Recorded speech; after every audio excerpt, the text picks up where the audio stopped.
Okay, so good morning, everybody. Today we're going to be doing a professional development over how to use Nearpod.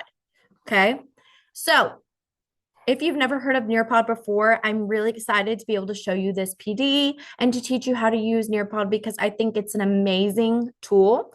I think it's amazing not only for student engagement, but for teachers as well. And I think you would love to be able to utilize this within the classroom, within professional developments, and it can be used in all age range. So you can use it in elementary, middle school, and high school. It's beneficial for all grade levels. It's not just specifically for elementary or specifically for adults and such. So our objective for today is that teachers will be able to understand how to utilize the program Nearpod and that 80% will feel confident in implementing it in their classroom lessons.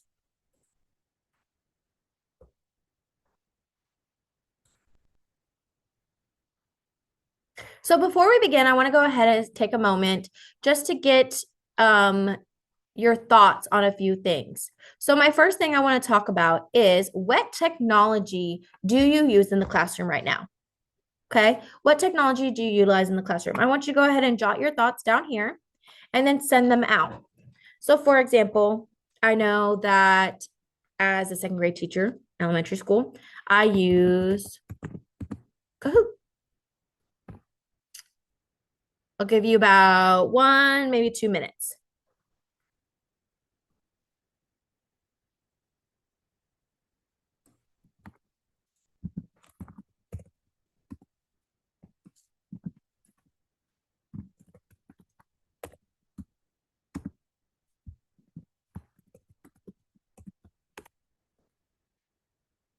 So I see some popping up.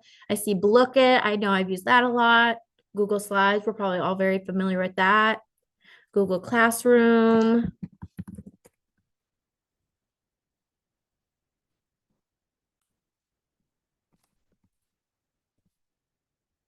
Canva. I love Canva. Schoology, I utilize Schoology a lot during COVID time. Okay, so those are some great responses. So my next question is an open-ended question. And again, you're going to type your response, but this time you won't be able to see everyone else's responses, but I'll make sure to show them. So it says, how have these tools helped you in your classroom? So I know for me that Kahoot has really helped my classroom because it makes the subject that we're teaching and the skills we're trying to teach more interesting, more engaging because it's like a game. It's a fun little activity and a different way for us to implement this lesson or for me to assess students' knowledge and understanding compared to just standing up in front of the classroom teaching a lesson and going on the board or showing a projection. It's just different and it's more interactive. And we know students love those things. They love interactive things, but also, especially competitions. And that's exactly what Kahoot is.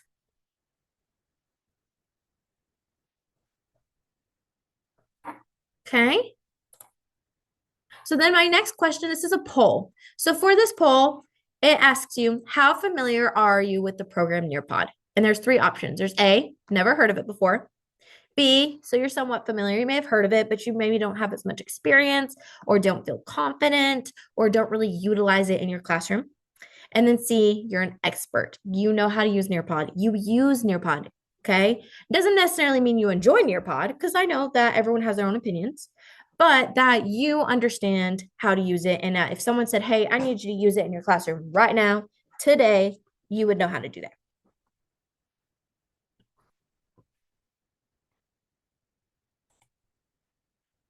Okay. So now that we have answered those questions, we've got our discussion going. We are clear on our objectives about what we're learning today. Let's go ahead and dive on into the program. So, as I said, we are going to be learning about Nearpod. And my goal is to make sure that you are comfortable utilizing Nearpod in your classroom because you can use it in so many ways. Now, the first thing you need to do before you can even get started using it and implementing it in a classroom, and we can talk about all the fun ways you can use it, is you have to figure out how to log in. So when you go onto the Nearpod website, you just type on nearpod.com, enter Google. If your district has paid for a license, you can, or actually, you probably already have the little icon on your ClassLink or on your hub, your school hub, whatever format, whatever program they use. If you do use a hub such as ClassLink, you can also add that on to there for you and your students to make it easier. So that way you're not having to Google every time and they're not having to Google every time. That makes it really helpful, especially for those younger grades. And just makes it more efficient. You're more efficient with your time and makes things go faster. So you can always add those on free, no big deal. So when you log in, you're going to click the login button up here. And it's going to bring you to a page like this. Now, if you have a school email, you can use your school email and password. Or again, if your school is using Clever, uses ClassLink, you can use those two hubs to log in and sync them up. So it's a single sign-on. And then anytime you are already logged into Clever, you can just click on the Nearpod button and it will log you in. And then, or you can sign in with Google, which is how I usually sign in. But you just click that and again, pops up, lets you log into Google. So once you have signed in, you're going to be sent to this page. This is like your homepage, okay? So this is where you're going to be able to access all the different tools we're going to talk about today. And if you ever get lost, you can always just click Nearpod and it will take you back to your lessons, to your homepage. Same for over here. You can just click My Lessons and it will bring you back to this homepage. So that way you can go back to that home start and be able to figure out where you messed up or how to get to the place you wanted to go. So once I get on to My Lessons, I'm logged in. Here's my homepage. There's a different things you automatically see. So one, it says play demo. If you ever forget how to use it, you can play a demo and they will show you exactly how to utilize Nearpod. That's something that Nearpod has embedded themselves. Okay. Down here, you're going to see all the lessons you've ever created. Okay. And I really like the way they have it formatted in the sense of it's a card. So instead of having to remember the names of every single assignment created, you can just glance at it and see, oh, that's a picture and immediately know, yes, that's what I need. No, that's not what I need. And so there's not really that guessing going on.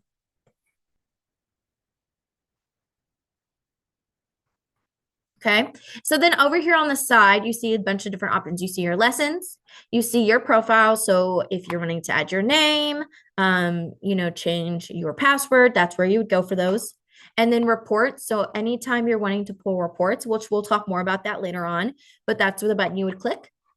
Okay. So now say you're wanting to begin a lesson.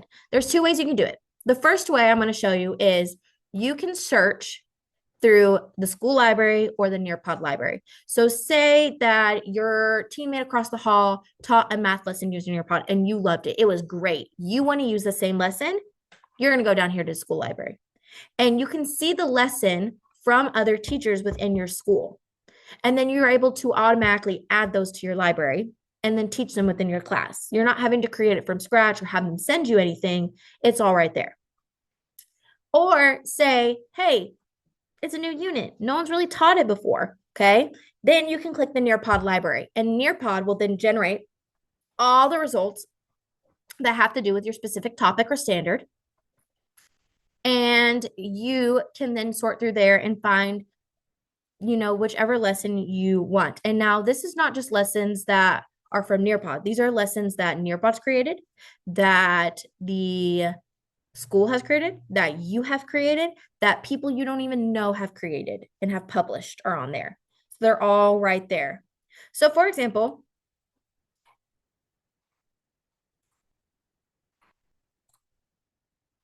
here we go. So for example, say I want to learn about addition. I want to teach about addition. So I type in addition to the search bar up here and I click search. And then down below, you're going to see all the results that generated from Nearpod. And they have it broken up into different categories. So you can see all of Nearpod. You can see actual lessons, activities, if it's just a single activity, videos.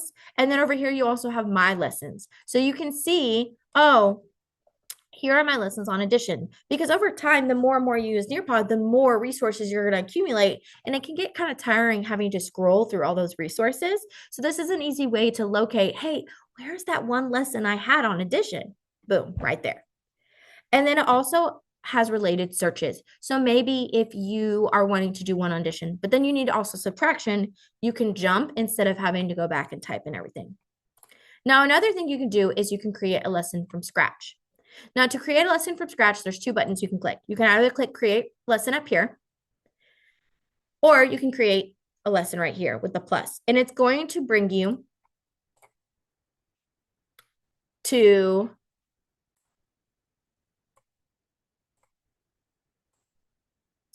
this page. Okay. And so from here, you can decide if you're going to create a lesson from scratch or if you're going to upload a lesson. So, for example, if you have slides on Google, you can embed those. You just click upload a lesson and then you can embed your Google Slides. Now, anytime you are creating a lesson or using a lesson from somebody else, when you click on that lesson, it's going to bring you to this page right here.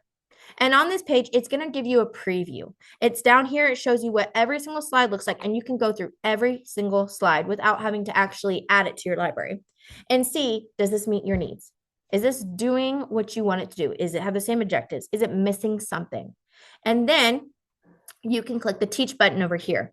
So if you say, hey, it's good to go, I love it, it's great, then you can decide, okay, you know what? I'm going to click the teach button and I'm going to teach.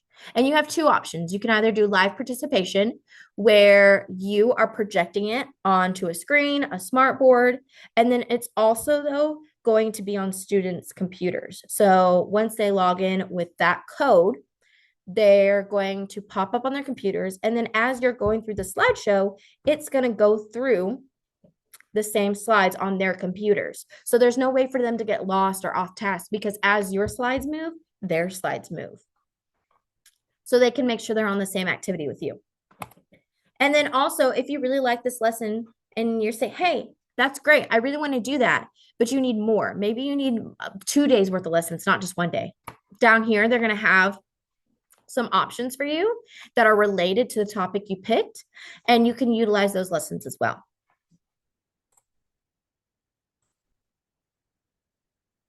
And I completely forgot to talk about the student paced. So the student paced one, that's them on their own. And this is really, really great for middle school and high school students, or maybe upper elementary too. Those students who are more independent. So say, hey, you want to do a small lesson, like a little reteach. You've already taught it before, but you just need to do a refresher, a reteach. Or you want to assess how students are doing. You can do a lesson or activity and have it where students can do it on their own. So then you click student paced and you don't have to project it on the board. You don't have to go through the slides with them. They'll do it on their own.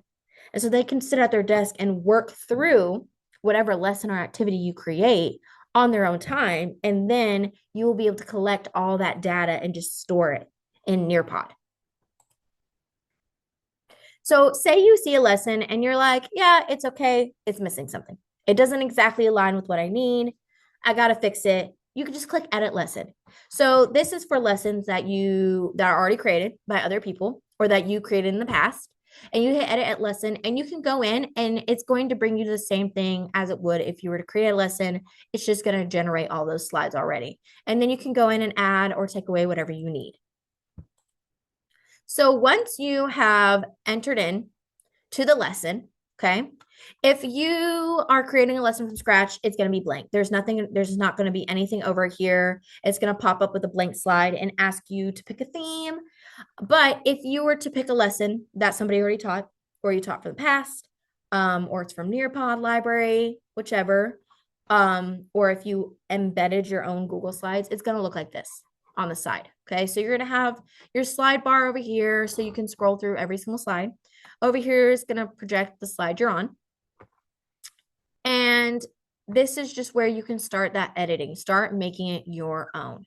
Okay, so if you need to add something, you're going to click this down button right here. So this down button is if you want to add a quick slide, if you want to upload a file like pictures, and if you want to add a quiz. So this is where we can talk about data. Great thing about Nearpod is it can be used for assessments. It can be used for assessments.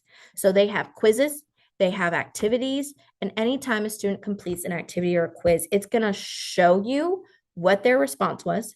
It's going to show you how many of them got it right. For example, if you're doing a multiple choice question, it's going to show you which students got it right. It's going to show you their percentages, and it's going to store that data for you. So earlier in that button that we talked about that had reports, you can then go click on that and pull a report of how did your students do on this lesson on addition. And you can see, oh, they got it, or we need to reteach that just from that data. And so it's just that additional information that you're not really having to grade. And I know that's very beneficial for all of us because we don't have a lot of time. So having something that's going to grade for you as you're doing the lesson and grade those exit tickets and not having to do something separate or pull separate resources and mesh them together, that's really beneficial. So something you can also do is if you click the add new button, this is where you're going to be able to add activities. Okay. So once you click the add new button, it's going to bring up this page. And as you scroll through this page, it's going to show you all the different things that you can put in your slides. So you can put slides, a slideshow, you can add PDFs, images, but this is also where you can add things such as quizzes, games, discussions, interactive pieces, like you saw in the beginning of my presentation, where we did the collaboration board and you had the little sticky notes that just fly up there with the responses. And so then everyone can see their responses, or open-ended questions, or a poll. And we're going to see some more, but those are all things that you can implement, you can embed throughout your presentation. So like a stop and jot after you have a discussion, or an exit ticket at the end, or like how I did as an opener to just get their brains flowing, get them thinking. If you need a, a pre-assessment before you even start teaching, that's what you can use these for. And they're just so much fun, and they're very engaging for students. They really do love them. They really like them. So one of them, like we talked about, was an open-ended question. And we saw this at the beginning. So when you get into an open-ended question, it's going to ask you, what is your question? You're going to type it in the top. And then down here is where students are going to enter their answers. So every time you have students log in, you have an open-ended question, it's going to look like this. Their question is going to be at the top. The student's going to have an area, a text box where they can type their answer out, and then they'll send it to you. And so the difference between an open-ended question and the collaboration board is other students cannot see the responses to open-ended questions, only you can. So on your screen, not only are you going to see this prompt, but you're also going to be able to toggle between student view and teacher view and see what are students' responses, how many students are getting what I'm teaching. And then also you can see, oh, who am I still waiting on? Who am I still working on? So then here's multiple choice. So when you do multiple choice, they're going to ask you the question. So you have to enter in the question. And then you have to put in your answer choices. And it doesn't have to have 4. It can have less than 4, more than 4. It's up to you. And then you're going to choose the correct answer. And so obviously you can see right here, this is what I was talking about toggling between student and teacher view. Right now it's in student view. So this is what all the students are going to see on their computers. So all of them see. So then once they click an answer, it sends it to you. And if you click over on teacher view right here, this is what you're going to see. You're going to see which students have answered, what was their answer, and what grade did they get. And then over here, participation, you can see, okay, has my entire class answered this question, or do I need to still wait? Do I need to give them more time? So that way you're not just zooming ahead before students are done. Because like I said, when you move, they move.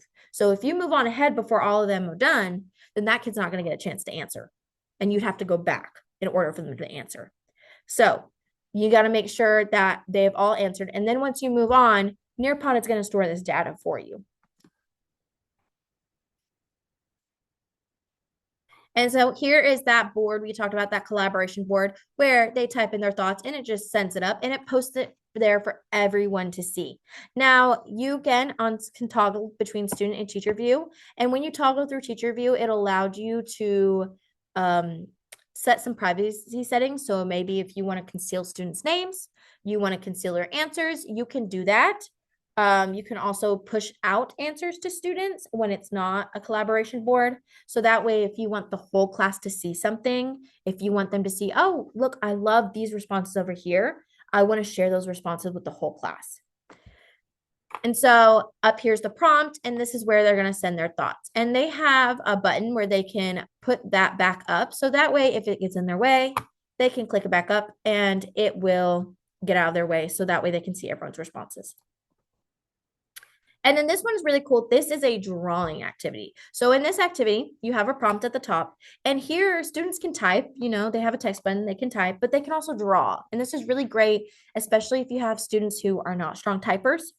You have students who are not good, really good with their language skills or their writing skills, and you still want to be able to grade them. You still want to be able to assess, hey, are they understanding what's going on? They can draw you a picture. And then as a teacher, as students are submitting these drawings, this is what you're going to see. So you see the prompt, and then down below, you're going to see all these boxes start up. And they're just going to pop up as students are working.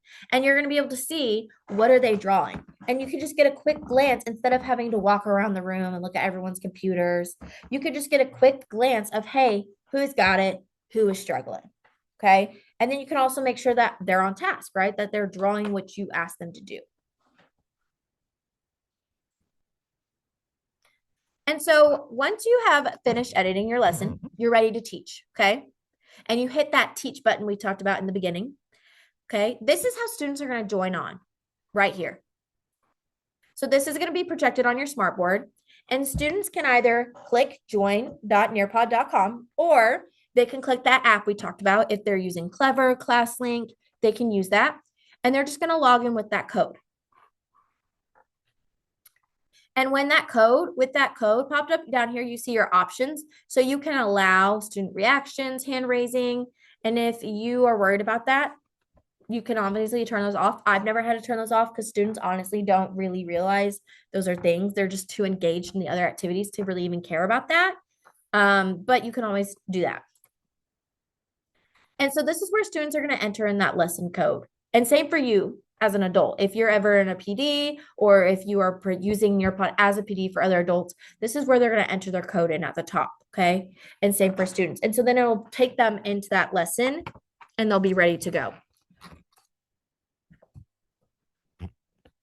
Now, the great thing is also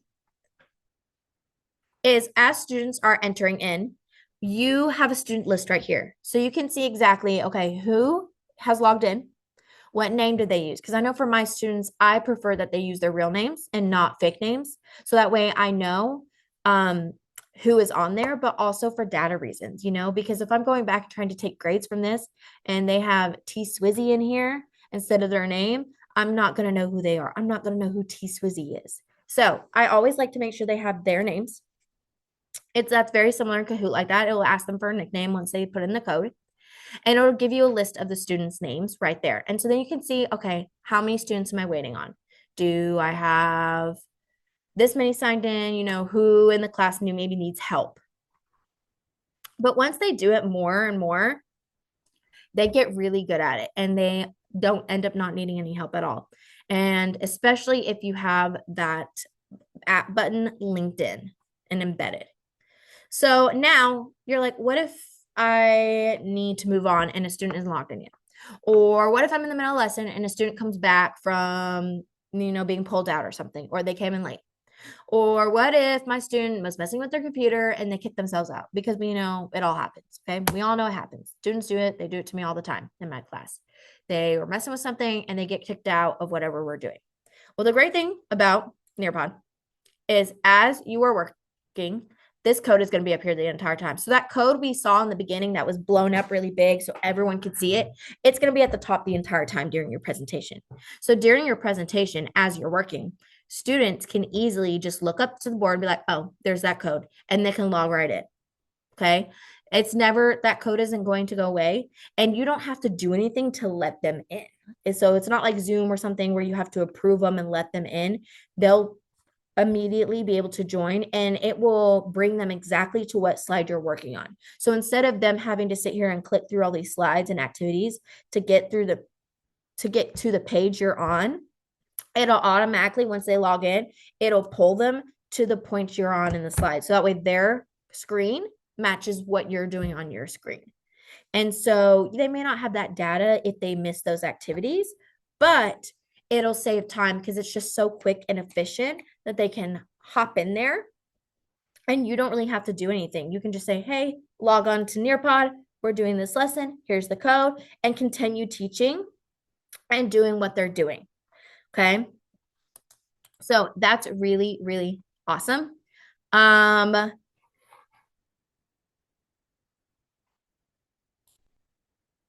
So before we head out, I wanted to go ahead and take a moment and see if there were any questions at all.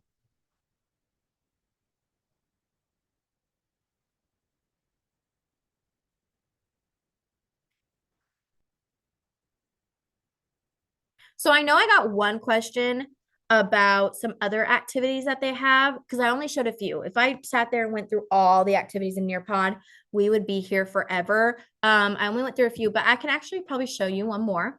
So I'm exiting out of my actual lesson in Nearpod. So this is actually me being on Nearpod because I just really wanted y'all to be able to see. So I'm actually going to choose this actual lesson to edit. So this is the old design. This is how the old design used to look.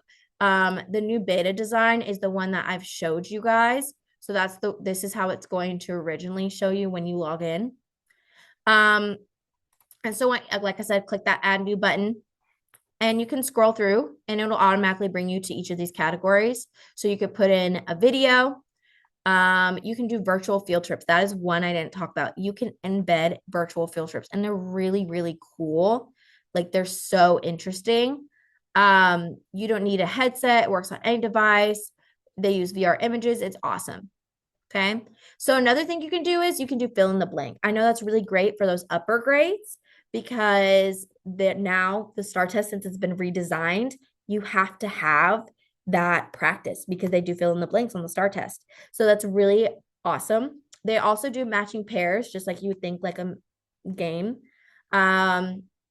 They have other memory tests and then time to climb. This is a quiz game and it's really cool because it's not just any quiz. It's really exciting. You can see that they're trying to race to the top. And like we talked about, it's kind of like with Kahoot, kids love that competition. So it kind of embeds that competitive, that game side with the lesson without going full blown as Kahoot is, which I know sometimes Kahoot can lean a little, it kind of crosses over that line of like, are we actually learning? And I love Kahoot, don't get me wrong, but I think there's a time and a place. And so if you're wanting them to really own in and maybe not get too crazy with the game, that's a great thing you could do at the end. And has leaderboards and you can randomize answers and has characters. It's a lot of fun. Okay. And then down here's the discussions we talked about, like the collaboration board, the poll, and the open-ended questions.